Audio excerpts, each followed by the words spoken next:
Welcome to the Jaime Fleres Podcast, a sanctuary for soulful creatives, leaders, and heart-centered humans navigating the edges of creativity, authentic expression, and personal growth.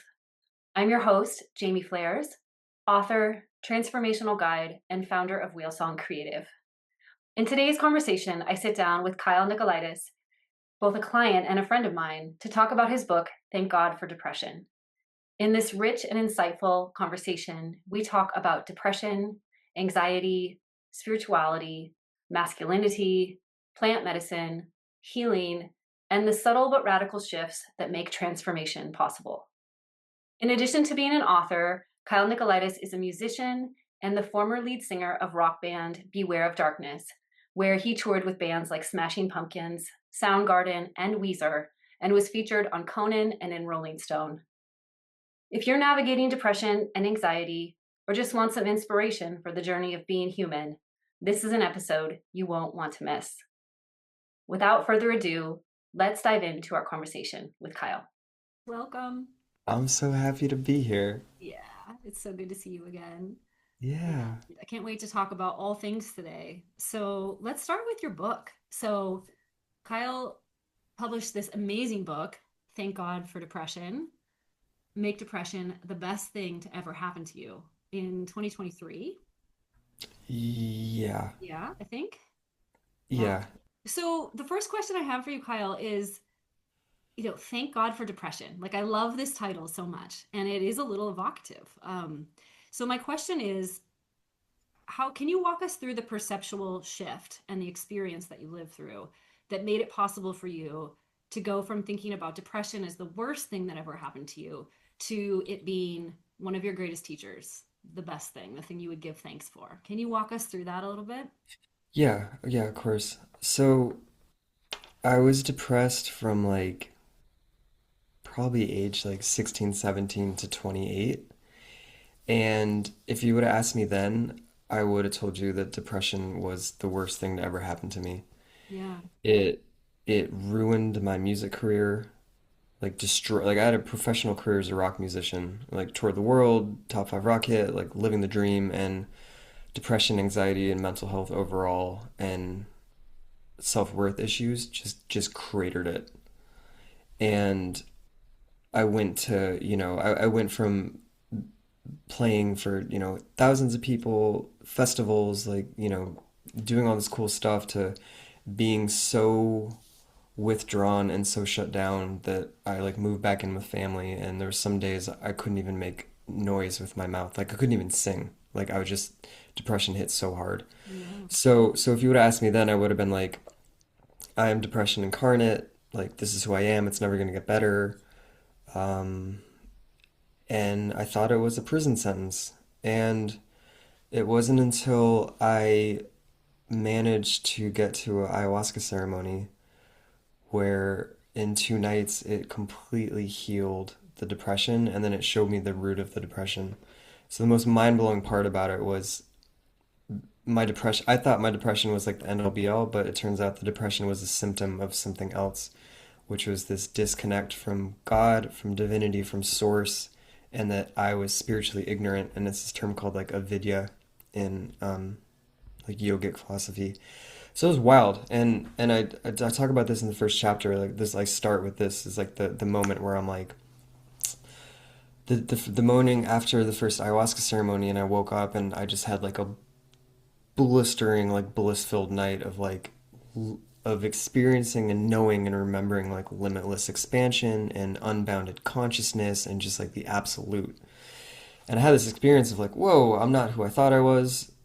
I'm so much more than this body. I'm so much more than my mind. I'm so much more than my emotions. I'm so much more than my past and my story and all this. And I remember walking through a garden just blissed out on Wachuma and wondering like, how did I get here? Like this is so weird. And then realizing that like depression was that catalyst. Like depression was the journey.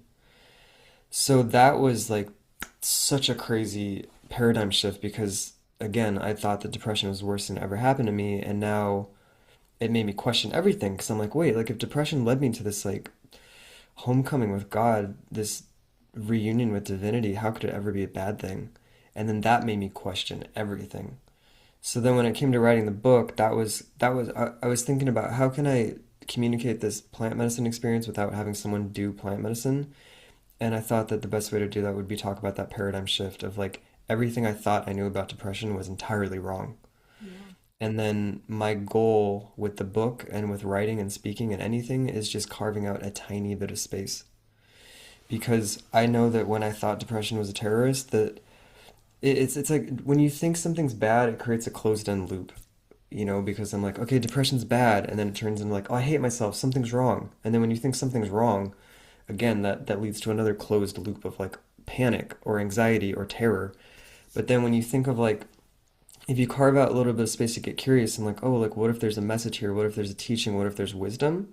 Then it sort of gets you out of that samskaric loop of suffering where you could say like, oh, like maybe there's a journey here, maybe there's an adventure here, and then it starts to get you curious and then taking different actions, and then those different actions lead to different results than just the loop of suffering. So that was my intention with the first half of the book, I think, and yeah, just trying to communicate that there's different shamanic ways of healing mental health than just the Western world. Yeah. So, Wow. yeah. I love what you shared about, yeah, that closed loop and even just introducing a little bit of curiosity to open that up and how much that can change things. What do you think now as you look back? What was depression asking of you? Like what was its Hmm. message to you? I was like, here's that 30-second male pause. Yeah, take some time. What was depression? I mean, I think it was trying to bring me home to myself. I think it was trying to get me to pay attention. And I talk about this in the book too. Like, I was so afraid to just be and sit with it that I spent so much time running around it, Yeah. which is ironic, right? It's like I spent more time getting high or drinking or scrolling or trying to numb out than actually like being with myself and again, kind of getting curious, because it's like my mind was like something's wrong, this is not right, everything's gone wrong. In reality, nothing went wrong. Like and that's what I want to tell people too. Like if you're dealing with like major panic or anxiety or depression, like there's a really good reason why, and 99% of the time it's not your fault. Yeah. So I think depression was the spark that led me on the spiritual path. Yeah. Like and it's funny because I know you could probably relate to this, but it's like sometimes I've had angels or guides come in and they whisper and they're like, "Hey, you should do this," and I'm like, "Oh, okay," and then I don't do it, and then they do it two more times, and then finally I get like slammed by something, and I'm like, "Why are you so harsh?" It's like, "Because you didn't listen the first three times, you dork." Like, Yeah. It had to get a little and deeper. and yeah, and it's wild because it's like, I'm saying things like, "Wow, like." I'm so glad my music career fell apart, and which is bizarre because like most of me is thankful for that, and then there's like another little part of me that's like, oh, I still wish like there was some part of it, but Sure. it's just stuff like that where it's like if you can kind of get in the mindset or the driver's seat of like not to sound like Tony Robbins cliche, but it's like things are working for you on like a deeply spiritual level, and I'm coming from the orientation of like every ounce of suffering and every event is an opportunity to awaken and remember who you are, then that's amazing, Yeah. And that's the difference of like, are you playing the material game or are you playing the spiritual game of trying to awaken, liberate, and suffer less? Yeah. So, Yeah. I'd love to go back to what you said about running around the thing. Because as I was rereading your book last night, I could really see you were sort of mapping that healing arc that we all go through, which is, oftentimes we start with like avoidance and numbing and just like anything but the thing that hurts, right? And then we maybe go, you track how we move into fixing, like, oh, I need to fix this. Like that same yeah, thing you said, that closed loop of like, something's wrong, I need to fix it. And so many of us spend so many years in the healing journey in that stage, right? Which is like, let me fix myself. I'm fundamentally broken, yeah, right? oof, Then you talk about this piece of finally facing it, allowing it, surrendering. Can we like take some time in that, whatever you want to share about that journey for yourself? And I'm also curious, like, obviously ayahuasca was a huge reframe for you, like created a huge reframe, a paradigm shift. But were there other moments where you shifted that trust, that turning away to turning toward? Like, can we find a few of those micro moments and open those up together? Like, what was it Hmm. that like finally got you to stop running? Yeah, Yeah, whatever that's you want. really, oh, it's Yeah. beautiful. Um, I mean, I'm just gonna speak to being in a male body, Yeah. and there was not one moment of conditioning from family or societal that teaches softness and surrender. Mm, And I think the conditioning, and I think that I'll speak to this from like a point of conditioning and then maybe trauma, hmm. but I just think that I was conditioned if something was wrong to get hard and push through it and fight. Yeah. And I remember when I was depressed and anxious, I thought that if I relaxed, it meant I would have to come face to face with this idea that there was something deeply wrong and deeply broken with me. Mm, And it's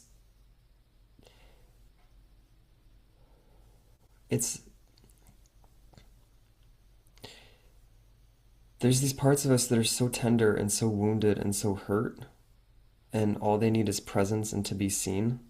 yeah. But then the other parts of us are so afraid to be with that because of like stories or identity or attachments, if that makes sense at all. Yeah. And that's what it was for me, where it was like if I admitted to myself that I was depressed, if I felt the deepest depth of my suffering, I thought I would either die or explode or just be like a failure, which I know it makes no rational sense, but like that's where like the conditioning comes from, Yeah. you know? So then that's where I spun all my wheels and I looked for healing in all the wrong ways. Where I'm like, "Oh, maybe a yoga teacher training will heal my depression." Like, "Oh, maybe if I get famous." I mean, that was the big one with me, where it was like maybe if I get, because months before I got signed and months before I started my band, I remember thinking like, there's such a deep hole of emptiness, and I classify that as bad emptiness, that I need to fill it. And maybe if I make money, maybe if I get famous, and it's again, it's like all these like outsourcing your identity to external things. Yeah. So, so it doesn't work, like doesn't work at all. So then it was a bumpy, bumpy ride. Like I joke where I'm like, oh, I just could have meditated or like gone to a silent retreat or just like sat with myself for like 2 months and I probably would have been fine, but it's like I tried to do all these external things to make my internal self feel better, and some of it helped, but most of it didn't really work. And I think that's the magic of um, I'm not gonna get to the plant medicine yet, but like the watershed moment for me was I reached out to my doctor and I said, "Yo, I think I'm depressed after 10 years." And she said, "Oh, come in." And then she started asking me questions, and it was this little nurse. She was like 5'2" or something, like really sweet, smiling. And she's like, "How long have you been depressed?" And it was the first time I said it out loud to someone else, and I got like a mirror back, and I said, "Oh, like 10 years." And she's like, "Oh." And she's like, "Well, how long have," she's like, "Do you have any suicidal ideations?" And I said, "Yeah." And she's like, "How long has that been going on?" And I was like, "Oh, like 3 years every day." Wow. And then it was just when I spoke it out loud and had someone else to witness me, then that shattered me. And I was like, Yeah. "Oh my God, this is not normal." And it's like I got forced to surrender, and I had to wait until I got brought down on my knees. Yeah. Um and then yeah, and then I started antidepressants for like 6 months. I started therapy, and then that gave me a different tool set in itself, like more reflection, more mirrors. And then the plant medicine was, again, like a huge shift. And I think like that's the plant medicine and the psychedelics can be really helpful when it comes to um, either being forced to face those parts of you that you don't want to face, or like being able to face that, like being able to face those parts in a way that is not as damning or terrifying. Yeah. So, and yeah, I don't know if that made sense at all, but No, it makes perfect sense. And I wonder too, it's those experiences that again, you talked about that closed loop and the open loop. It's like, even if we think of psychedelics as an opportunity to kind of shift how that loop is, like how tight the protectors are around Yeah. the tender parts, like it sort of shifts our ordinary awareness, and like all those carefully designed, beautifully intelligent parts of us that keep us the same, that keep us safe. Yeah. Yeah. That's exactly it. Like there's a really beautiful story of a participant at a medicine ceremony, and he saw a vision of like a really kind of scary dragon, like an ugly, scary dragon. And he, it kept coming back to him and he kept recoiling and then getting angry at it and having all these different obstructed emotions with it, like hating it and screaming at it and yelling at it. And then the night progressed and then finally the medicine was like, oh, like this is you. Mhm. Like this is how you're relating to yourself. And then it was just such a like light bulb for that person and then they started crying and then like could feel all the basically self-abuse they've been dishing on themselves, so it's like it's the brilliance of like using story and themes and then allegory to heal yourself, which is, I think it's pretty cool. Yeah, you know that I love the power of storytelling. Yeah, yeah, I know, yeah, right, But and I'm it's all, crazy, yeah, no, I yeah. know, it's oof. Well, there's a couple of things I want to go to next. One is one of the things I love in your book, and this is also something I'm so founded in, is like everything is relationship. And that's one of the things I love that you brought forward. And even as you're describing that night that the story you just told, is the shift in how we're relating to something. So can you talk a little bit more about the idea that like we're in a relationship with depression or whatever it is that we're suffering? Yeah, Can you talk about that idea of relationship? yeah, that's a really good, I mean, we're in a relationship to everything. Yeah. And I think with depression and anxiety, we think that we're all alone. And again, like the closed loop, it's like depression. Oh, no one else knows what this is like. I'm the worst person in the world. Like, oh. And then anxiety, it's such a narrow-minded focus. And uh, yeah, I mean, the relationship with depression, one of the exercises in the book is like write a letter to depression like it's a living, breathing thing. And I love that because it changes your relationship with it. Yeah. Because you can talk to it, you can question it, you can, again, with depression, it's like in terms of being in a relationship, I think when in Western culture we think that the mind is king and the rational is king, but then we have so many different centers of wisdom and intelligence that we can tune into. Like we have our body, our spirit, our soul, our intuition, like all these different things, So it's like you can't heal a depressed mind with a depressed mind. Yeah.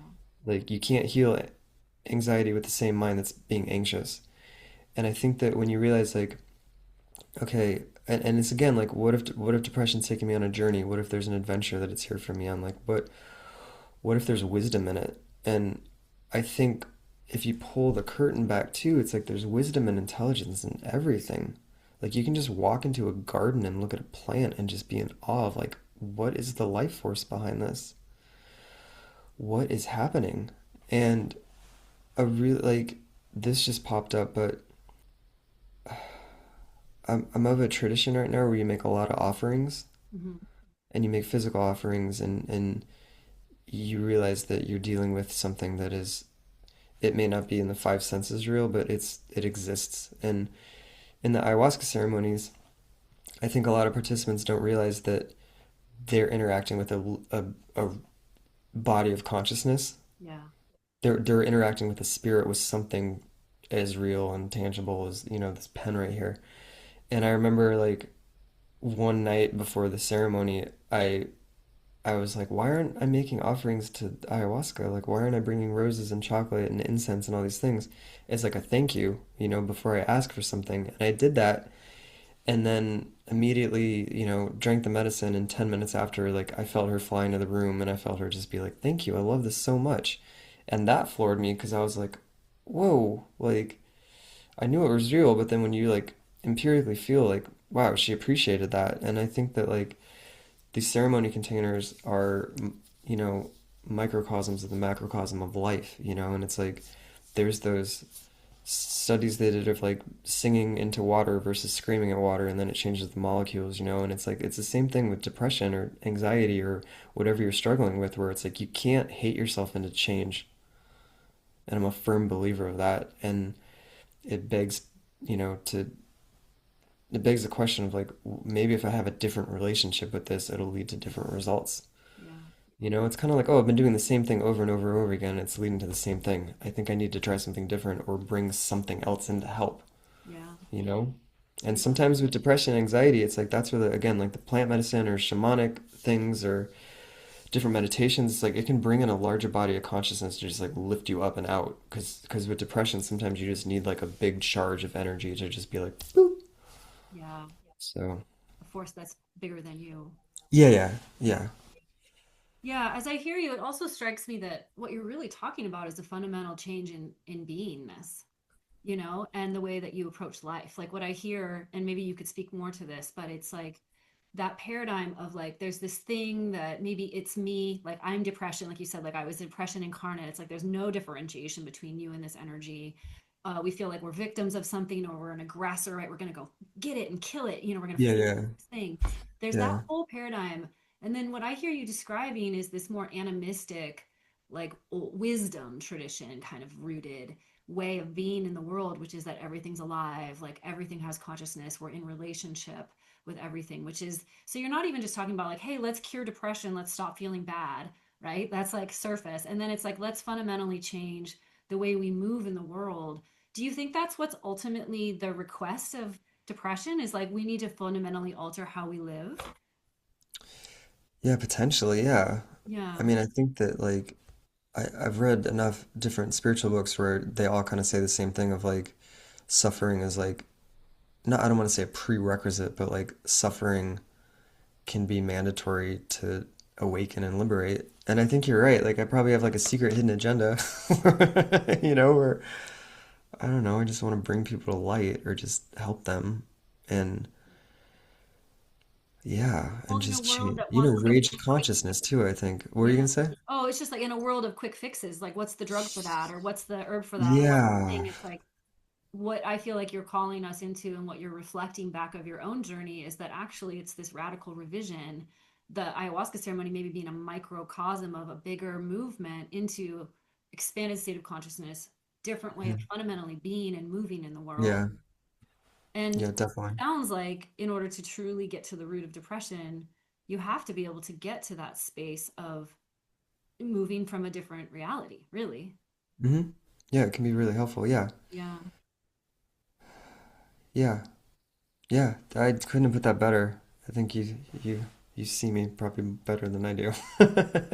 But let's talk about that because, in some ways, in a ceremony, there's a witness consciousness, right? That we're interfacing with, we're engaging, or even like the writing of a letter to depression. Like you're now in relationship with something that's not you, it's outside of you.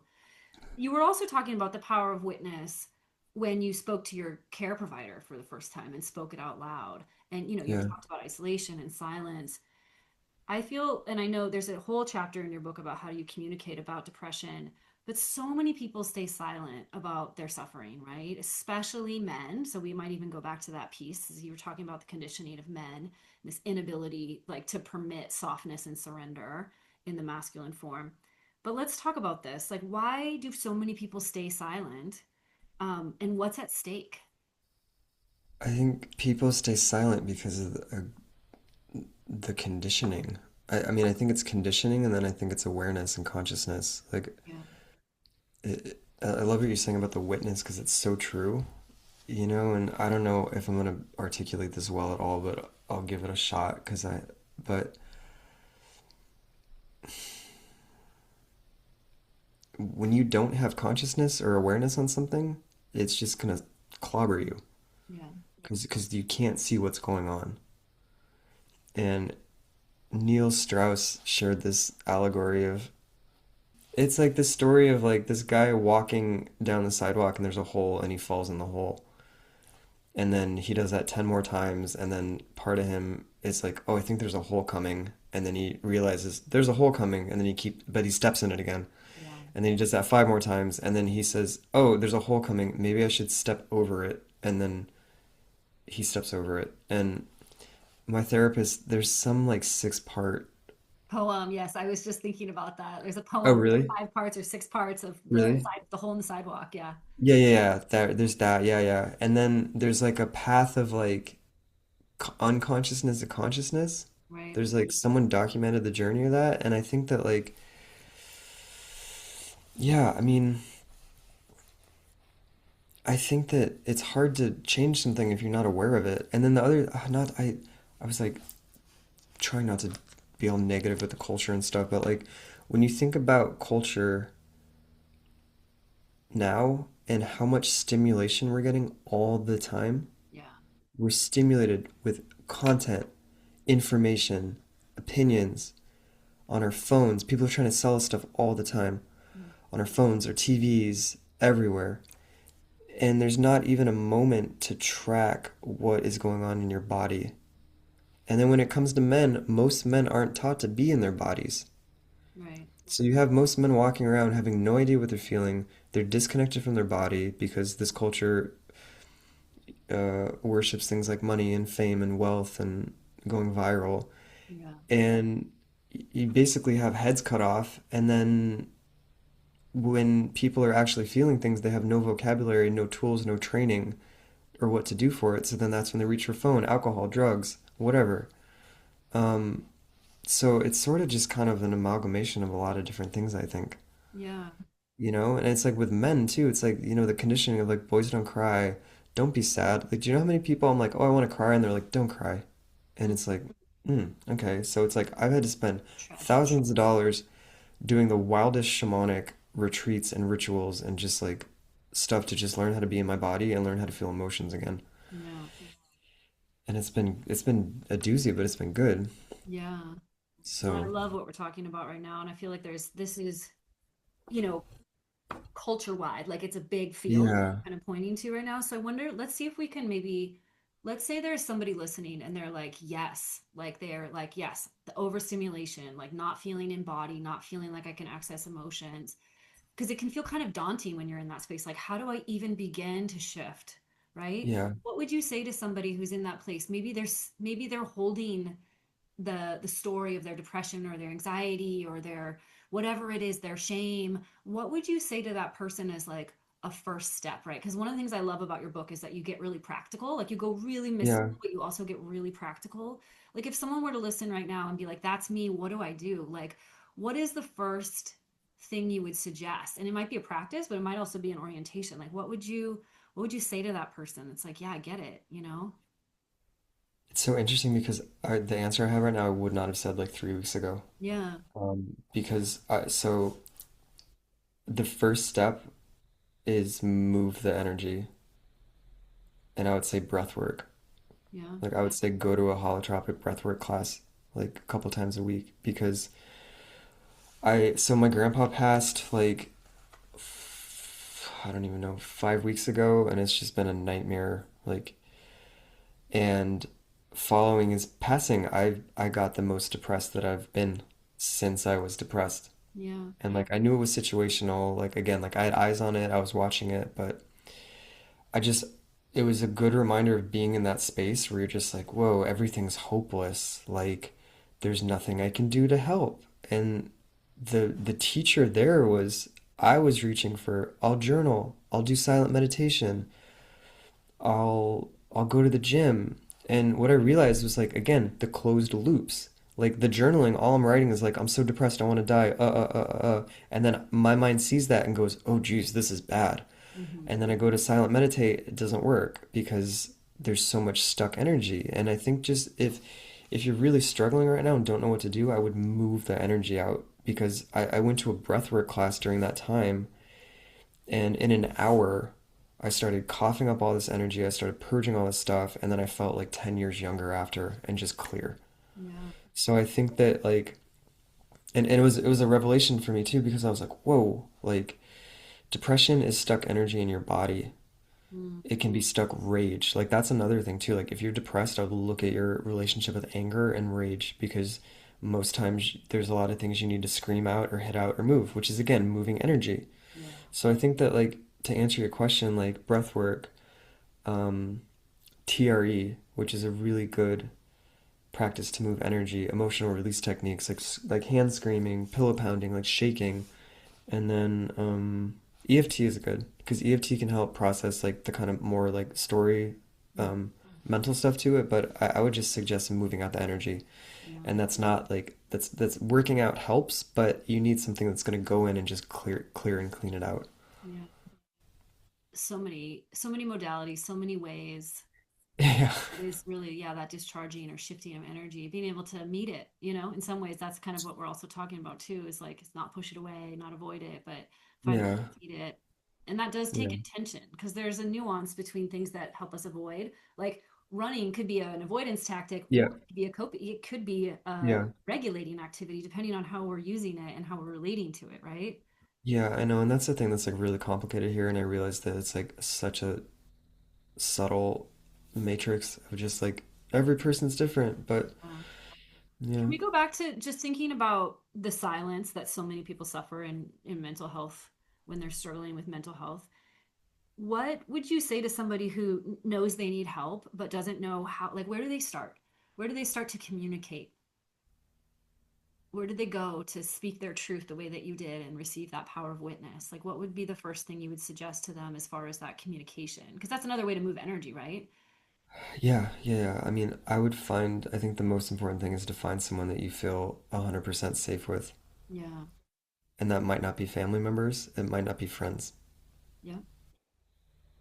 Because what kept me from speaking is that I told two or three people and they were the wrong people to tell, and I got yelled at, I got blamed, I got basically put like the worst case I put down. And then I was like, oh, not safe to talk to anyone, I'm not going to talk to anyone again. Yeah. So, it can help if there's like an objective. Maybe it's a doctor, maybe it's a therapist, just someone who doesn't have like a past history with you that's gonna either judge you or hold it against you, Because I've told like really close family members and they're like, what? Like, why would you have that happening, And then Mm. what you're having to deal with is their reaction instead of how you're feeling, and then that takes you out of it. It's like one of the I was at a retreat one time and someone there was a lot of crying, and one of the facilitators said if you see someone crying, do not go near them because she's seen someone crying and then someone comes up and they're like, "Oh, here's a tissue," and then they go into freeze Yeah. because they don't want to be witnessed or it's jarring, and then they're like, "Oh, that was the first time I cried in 10 years and you just interrupted it." So it's sort of like that. Like that's kind of like the tenderness that you need to treat yourself with when you're dealing with depression is just knowing that like it's hard. I mean, it can be really hard talking about it, and especially when the stories of like, what does it mean about me? Something's wrong, and you're having to deal with your own feelings and then other people's feelings about it. And Yeah. that's something I still struggle with. Like, oh, look at the song I played, and then the reaction is like, and I'm like, oh, I like it. Yeah. So Yeah. It sounds like what you're really speaking to is that what some of the one of the things that can block us from speaking is really the true impact or consequence of having to work with other people's responses to us.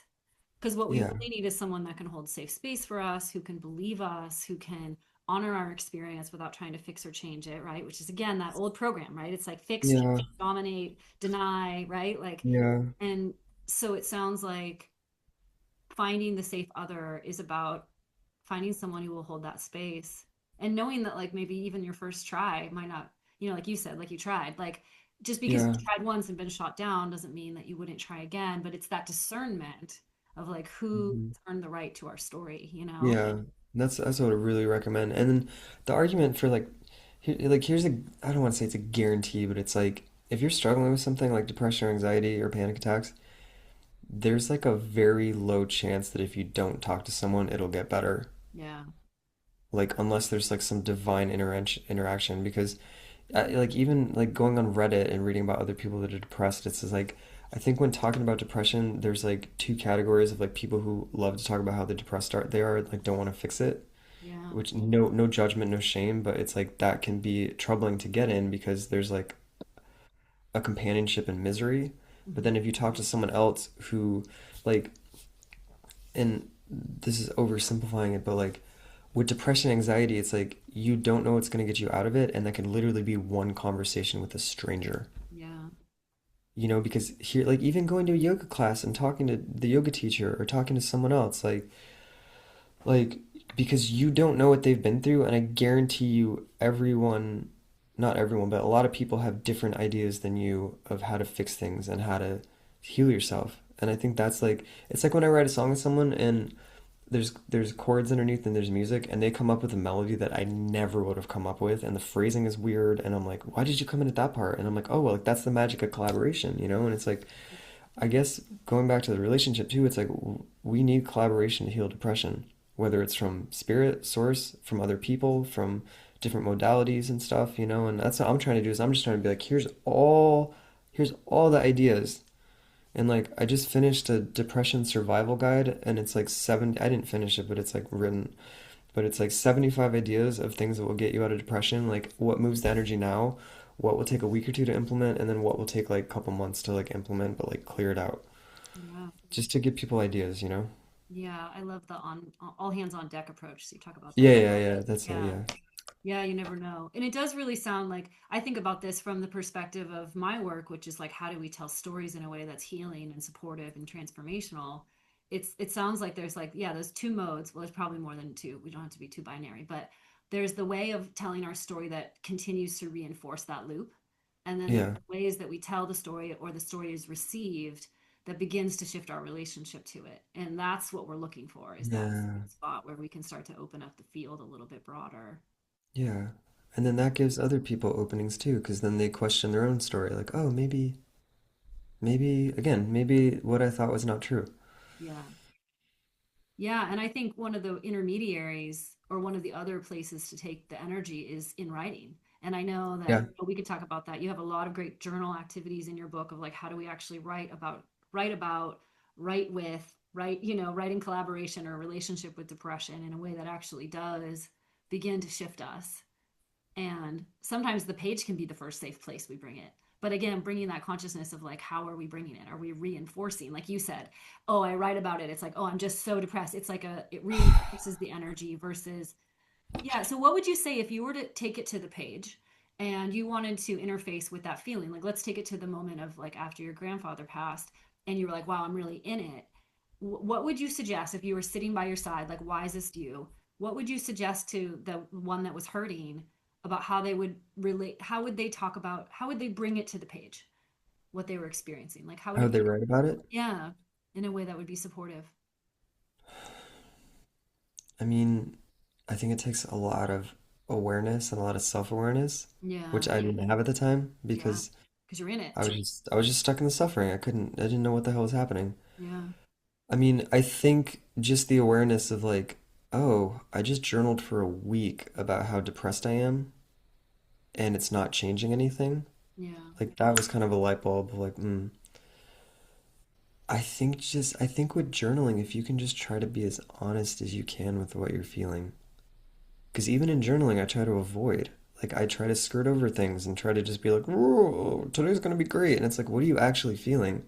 mm, And I'm like, that's where I'm like envious of other people who journal because I see how in depth they get with their moods, and I'm still one of those like, let me just finish this to get rid of it. And it's like, I just think if you can be as honest as you can and just slow down. yeah. I got this practice from someone else, but like a gratitude list, and I know that sounds so lame. It sounds so lame, but like I started writing good things about myself, and I noticed that how much that lifted my mood up. Mm, Because what I noticed was when I was writing, I'm so depressed. Oh, I don't want to be here. I hate being like I hate all this stuff. I wish this would change. It would bring my mood down, yeah, which is weird because usually I'm like, oh, writing helps me get things out, but this just kind of took me down. yeah, And then I remember being like, okay, like what are like three things you're doing right today? And I'm like, oh, like you recorded this really cool part for this song. Like, oh, you saved this money. Oh, you did this. And I remember somatically feeling like, oh, wow, I feel good about myself. yeah, So, and that was kind of challenging to do, but I think that can be really powerful for people too, is just like practice writing good things. And for me, that's been the hardest thing in the world to do. yeah, Like, I feel like such a dork when I'm like, I'm thankful for my feet today, but it's yeah, real. It's like the attitude of gratitude is so real, and there's always something to be grateful for. yeah, And it's like, again, like the awareness, like depression is just like, let's take everything down. Let's anxiety, let's put everything in a funnel to like one thing, and everything's terrible. Everything's ending and dying. And then you just have to like, again, the space, the awareness, like, wait, what if that's not true? Like, oh, look, I can smell the flowers. They're beautiful. Wow, I'm in a body. This is great. And just trying to kind of rein back the beast that is depression trying to take you down, and then just like cultivate a little bit of light. So, Yeah. Yeah, I'll add if I can some language to that too, like from my perspective, which is I call this like widening the aperture. yeah, Being able to see more, because I think one of the ways that we get stuck with gratitude and practices, like it could kind of be bypassy when we're like, oh, don't be yeah, sad, be grateful, yeah, right? And then I always resist that because I'm like, that's not actually true. Like my truth meter's going off, it's not authentic. But what I hear you describing is not like let's override depression with gratitude, but it's like let's widen the aperture so that those two things can coexist. Like yeah, I can be in the depression, I can relate to the depression, and I can relate to like the amazing flower that I'm looking at right now. And that's one of the that's part of how you get out of that loop, right? Is being able to widen the hmm, aperture and notice, what else is there. I know one of the yeah, powerful questions for me is like not only like what hurt or was hard, but like what sustained you during that time. Like yeah, what are the resources? What are the beauties? Because they coexist, right? And that's part of the maturation and the evolution on a healing path is that we can see more. And like you said, hmm, depression, anxiety makes things really small, narrow, isolated, quiet, tight. It's like that curling in on yourself. yeah, This is that opening up so that you can not negate anything in your experience, but include more. Yeah. yeah. That's so true. That's Yeah. beautiful. It's so well said. And then the other thing that like the way that I see all this stuff now is like conditioning. So, okay, something happened at age 5. It caused depression, anxiety, which might have caused all these other not snake, all these other paths. It's like, oh, maybe there's drug addiction because of the depression, anxiety. So in the conditioning, it's like if you hit age 30 and you're like, okay, so I've been depressed 25 years, I have a certain conditioning of anytime I feel depressed, I reach for this, Yeah. or I reach for that, or I want to drink this. Hmm. And then I think the healing path is just deconditioning yourself of all those things. Yeah. And the plant medicine can really help us decondition because it can literally just blow things up. It can be like TNT. And then there's a lot of other spiritual practices like mindfulness and just like watching. But I think just giving yourself some grace, because what I realized with myself is like I still struggle when I'm really suffering. I struggle with reaching for like I don't want to say the right thing, but like something that will actually help. Like when I'm suffering, I'm still like, oh, maybe if you scroll on your phone, that'll make you feel better. Oh, maybe if you drink caffeine, that'll make you feel better. Like, oh, maybe if you do this other like work to till you collapse, maybe that'll make you feel better. And then just realizing that like, oh, there's a conditioning to like taking care of yourself that you also have to be aware of, where it's like it's not like binary and it's not black and white. It's going to be like a gradual like bumpy road of like getting to the point where like, oh, like I feel really depressed, like even just like listening and being like, let me tune into my body. It's like that might take you a couple weeks or months to implement. And again, it's like the carving spaciousness out. And I think that's where self-compassion comes in, because again, it's like you can't hate yourself or scream at yourself into change. Yeah. It's like screaming So at a plant to grow. I know it doesn't work. It's It like doesn't no work. one likes that. No I've one likes that. seen. Yeah. I know. Can you imagine if the sun was just screaming all the time? Like we'd all be We couldn't just be here. Yeah. yeah. There's the hand gesture. Yeah. Yeah. He's got his hands between. Yeah. By It's- I love that. Yeah. I love the idea of even just what part of what you said there, being aware, just bringing awareness to our auto reach. Like, I think reach is such a cool thing to think about and bring awareness to because we all reach. Like, we all Yeah, reach for things, yeah, right? It's just part of our design. And so even just bringing awareness to like, oh, this is how I reach. This is what yeah, we reach, you know? yeah. And like you said, slowing it down, like opening it up where it's like, ooh, I checked my phone. What was I feeling when I was checking? Some people want to Exactly. just like stop a behavior. We're going to force ourselves to stop doing something. But It's we so miss that in silly. between, right? Because we're overriding ourselves. We miss the in I between. know. Let me get really curious about why I would do that. Like compassionate, curious. Yeah, Like, I wonder what's happening for me when I do that? yeah. And that's why I'm so like I am stop. I'm done with. I I get frustrated with so many like change your habit in 21 days. Like Yeah. do these other things, New Year's resolutions, all these other things, and like what people don't take into account is the conditioning is so heavy. Yeah. Like the personal conditioning, the trauma conditions us, societal conditioning, all these really heavy factors at play. And then I know from my own experience, when I try to change something, I'm like, oh, I think it's here. And then I just keep going down and I'm like, oh no, it's actually this. Oh, it's this. Oh no, it's this really heavy thing. And it's like that's the healing path too, if that makes any sense. No, it makes beautiful sense. Yeah. Wow, And there's I so think much. slowing down too, because like the pace of technology is so fast. Yeah. It's reels, videos, these 45-second clips, like every time we digest it or watch it, we have to digest it and then it's like clogs our system up and then we're just frayed and fried. And then there's caffeine and energy drinks and work and family pressures and all these other things and then we that's it's like there's this like state that I know really well where it's like you have no idea what you're feeling but you're just like blitzed out. Yeah. And that's the energy that gets stuck in you. So it's like go like it's really not it's like we live in a day and age where like the thing I don't want to speak generally, but it's like for me, the thing I need the most is to sit on the grass Yeah. and be with the flowers. And every day I'm like, how do I choose that when there's like this really fast technology thing that is just screaming at me, or there's computers or screens or video games. Like there's all these things that I'm like, this is so much sexier, but then it just drains my energy and blows my system out. It's like, how do you choose silent meditation? How do you choose walking in the grass? Like how do you choose stillness? And it's like I'm learning that like the boons from I don't want to say boons, but like the benefits from choosing stillness and down regulating and just like being calm are always gonna outweigh the like fritzing your nervous system out and going fast. Yeah.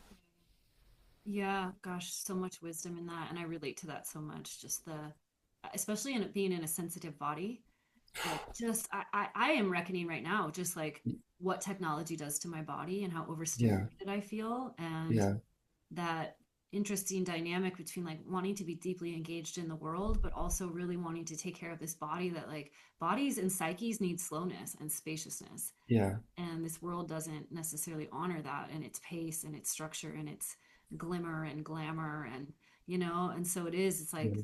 that practice, it's got to be intentional, and to me that's like reclamation of sovereignty on Mm-hmm. it's like I'm going to Yep. choose, like this is the reality that I live in and this is what I'm choosing, Yeah. and we're all going to get it right in some moments and maybe fall off in other moments and get back on again, but it's yeah, it's that reclamation and it's moment to moment. It's not an arrival point like, oh, I've arrived at like perpetual calmness. That's not even the intention, I don't think, but No. it's, can I return? Yeah. That's exactly it, right? Yeah. Yeah. Well, a couple more questions. You and I, we both know that healing is like there's no destination.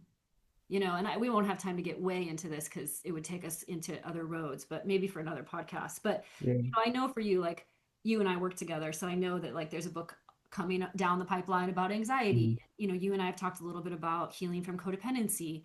How would you Yeah. talk about, like, how do you relate to this idea of an ever unfolding path?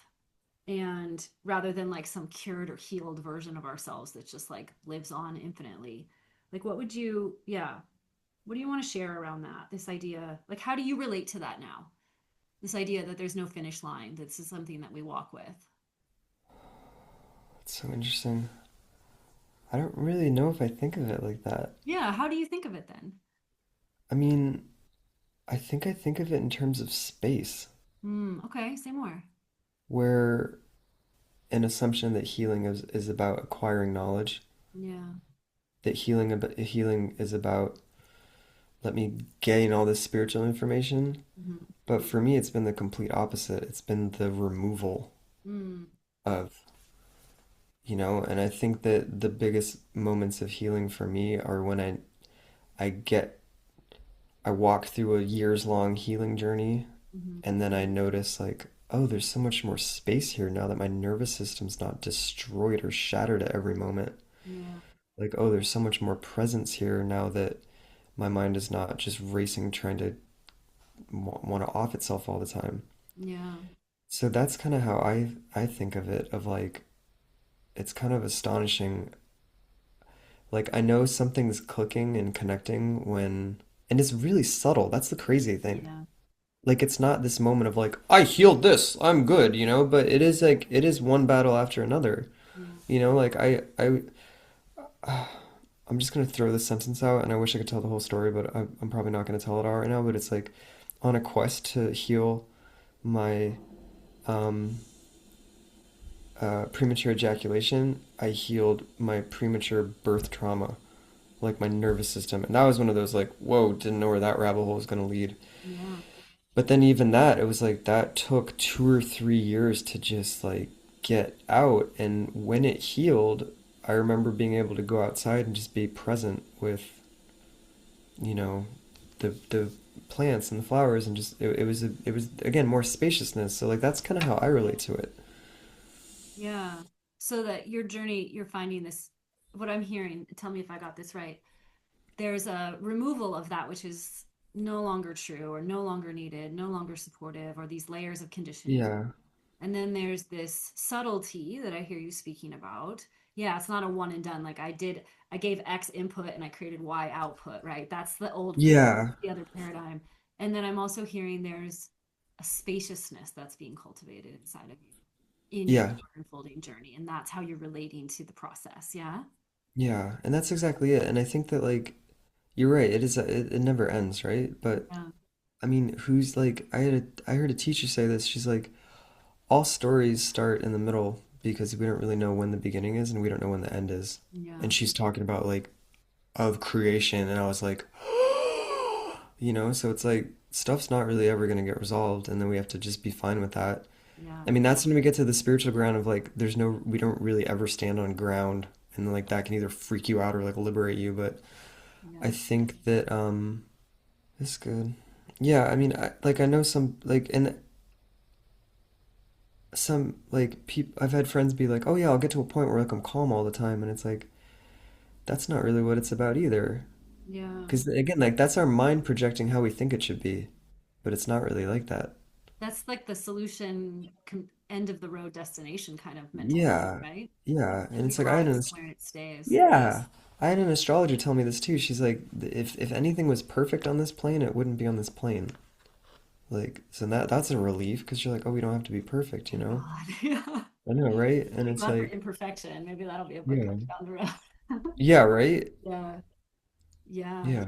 Well, But one it's of the like things I every heard you say when you were talking about, coping with the grief and the loss of your grandfather and all that it's bringing up is I've got eyes on it now. Like that's something that Mhm. you said. Like so can you speak a little bit to like the journey that you've been on? How do you meet yourself now in a way that's different than how you met yourself in the past? Like what are some of those default ways that you meet yourself that you've cultivated? Okay, that's a good question. When you're learning how to play guitar, you start with really broad strokes of just, okay, basic chords. Let me get these done, and then there's like muscle memory to get those in. You're training your hand, you're training this hand, you're learning how to get there faster, and then when you're a couple years in, you start to realize all these subtleties of like, oh, when I move my hand there, this happens, and then that makes a different noise, and then I can relate. And I think that tending to ourselves is the exact same way, Yeah.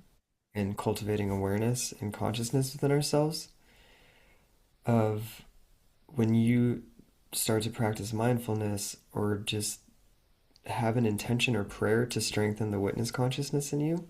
Mm-hmm. And again, like I just like the power of intention and prayer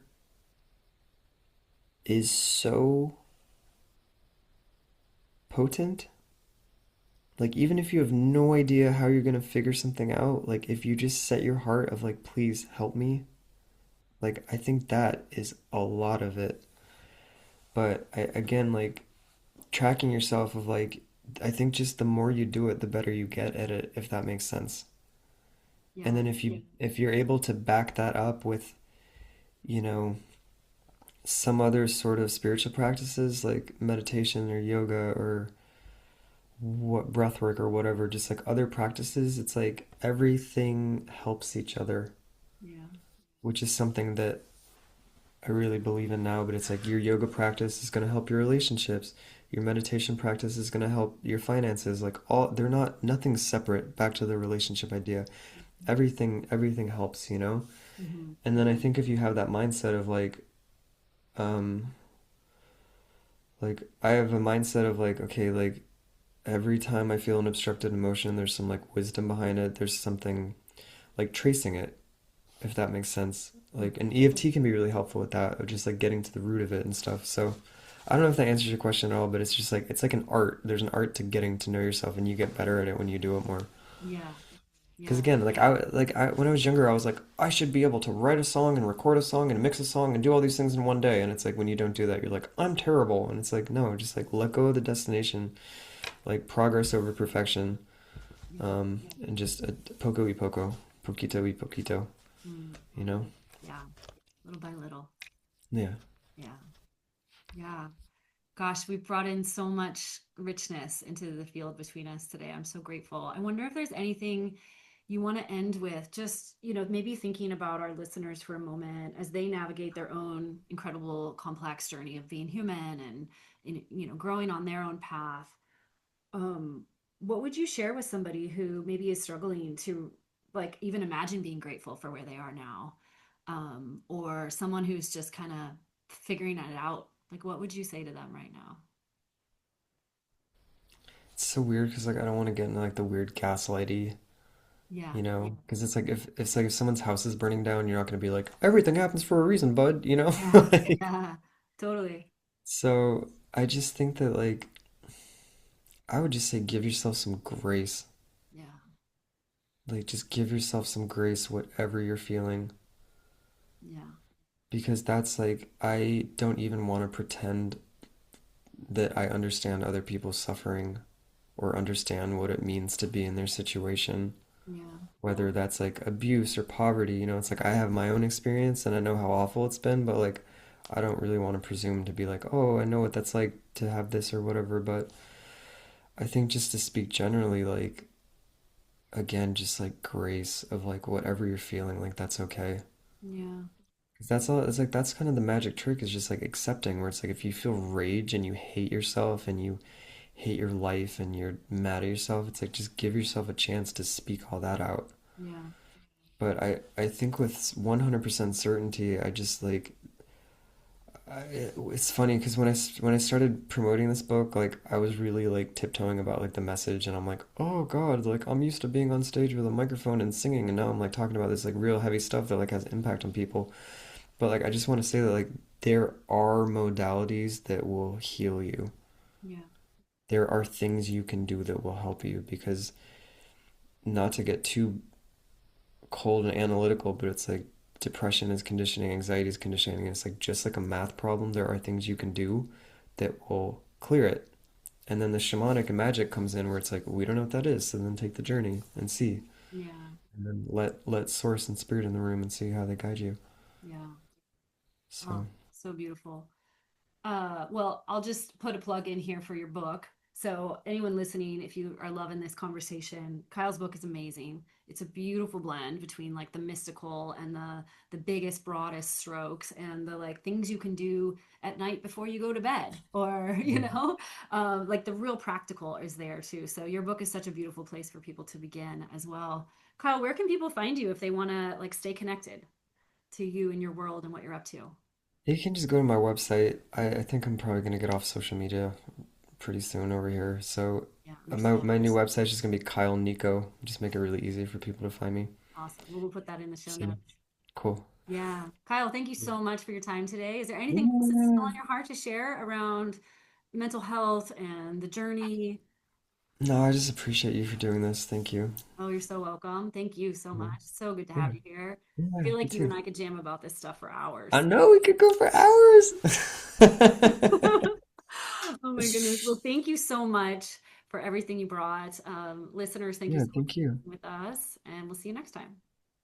Thank you so much for joining me for this episode of the Jaime Fleres Podcast.